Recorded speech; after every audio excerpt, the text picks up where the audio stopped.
जो चांद पूर्ण हो गया, जो पूर्णिमा का चंद्र बन गया, वो तो है और वो रहेगा। तुम पे निर्भर करेगा, तुम्हारी साधना पे या पूर्व जन्मों के संस्कारों पे निर्भर करेगा कि क्या तुम्हें दर्शन हो पाते हैं। किन्हीं क्षणों में, किन्हीं ध्यान के क्षणों में, किसी पुस्तक, किसी ग्रंथ को पढ़ने के क्षणों में दर्शन होते हैं बहुत सुंदर।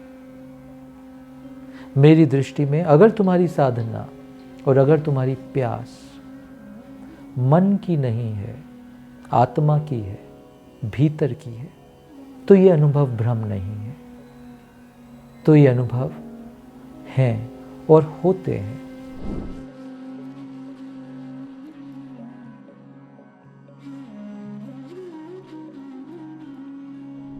क्या है गुरु? ये नहीं पूछ रहा कौन है गुरु।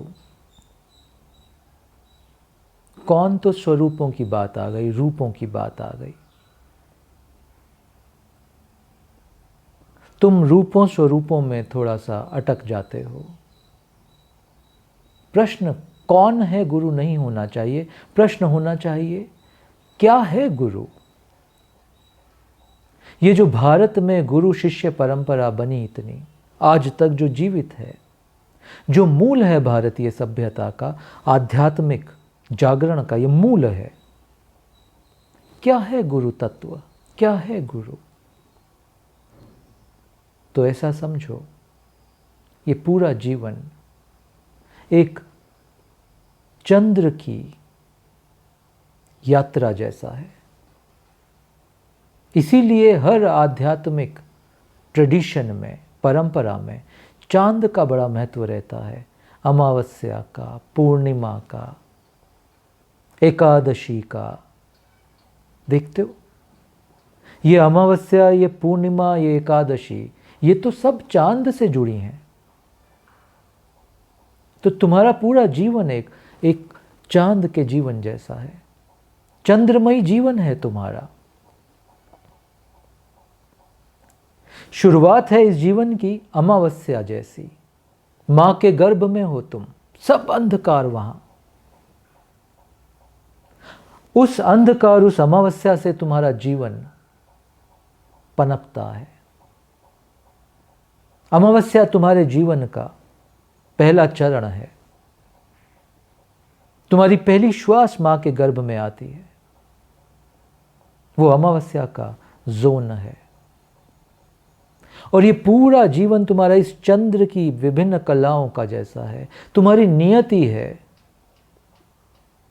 पूर्ण हो जाना। पूर्णिमा, सब खिल गया, ये नियति है तुम्हारी। गुरु क्या है? गुरु वो पूर्णिमा का खिला हुआ चांद है, वो जो सारी प्रक्रियाओं से गुजर के, जीवन के सभी पहलुओं से गुजर के, कर्मों के सभी बंधनों से गुजर के अब वो पूर्णिमा का चांद बन गया। एक पूर्णता आ गई। कौन है गुरु? वो चंद्र जो पूर्ण हो गया।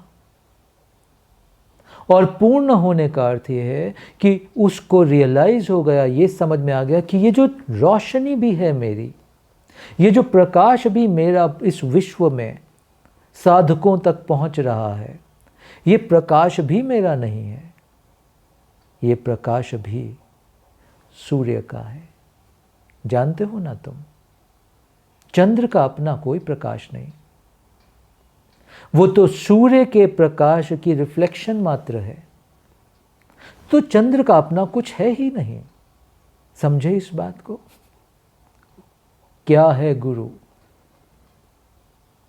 वो चंद्र जो पूर्ण हो गया, वो चंद्र जिसको पूर्णता ये ज्ञात हो गया कि ये प्रकाश भी मेरा नहीं, ये भी सूर्य का प्रकाश है जो बहुत ताप था, मेरे माध्यम से किसी वजह से ये शीतल होके जनमानस को, जगत को एक शीतलता दे रहा है, ताकि पृथ्वी पे कभी अंधकार ही ना रहे। जब सूर्य नहीं तो गुरु, या ऐसा मानो जब सूर्य बहुत दूर तो गुरु उस पूर्ण चंद्र की तरह उस प्रकाश को शीतल करके तुम तक ले आते हैं, ताकि कोई अंधकार ना हो, तुम्हारे जीवन में कोई अंधकार ना हो। ये है यात्रा। क्या है गुरु? एक पूर्णिमा का चांद है गुरु। इसीलिए देखा भारत का ट्रेडिशन, वो भी अभी आने वाला है, गुरु पूर्णिमा। हमने गुरु अमावस्या नहीं मनाई, हम गुरु पूर्णिमा मनाते हैं। प्रतीक है ना वो, पूर्ण हो गया। तुम्हारी नियति भी पूर्ण होने की ही है। और दूसरी बात, दिन में भी जब बड़ा ताप है सूर्य का, चंद्र तो तब भी है। अमावस्या में भी जब तुम्हें चंद्र का प्रकाश नहीं दिखता, चंद्र तो तब भी है।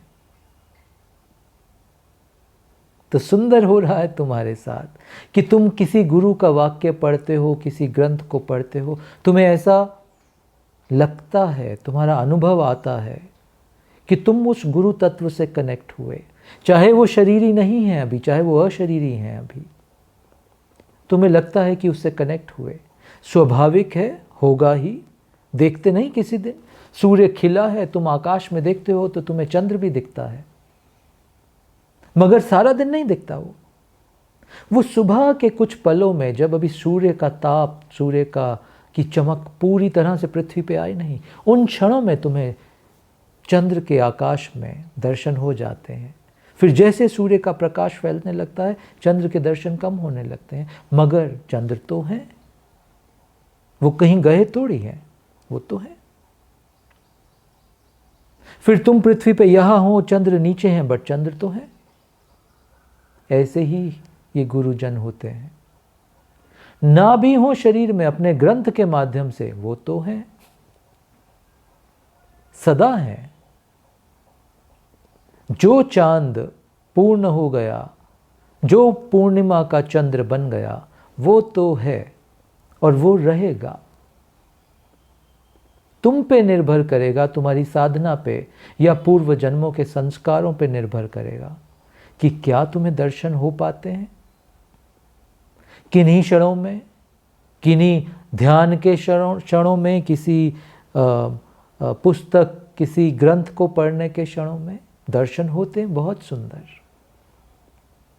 मेरी दृष्टि में अगर तुम्हारी साधना और अगर तुम्हारी प्यास मन की नहीं है, आत्मा की है, भीतर की है, क्योंकि मन भी बड़े छलावे करता है। अगर तुम्हारी साधना, तुम्हारा प्रेम, तुम्हारी प्यास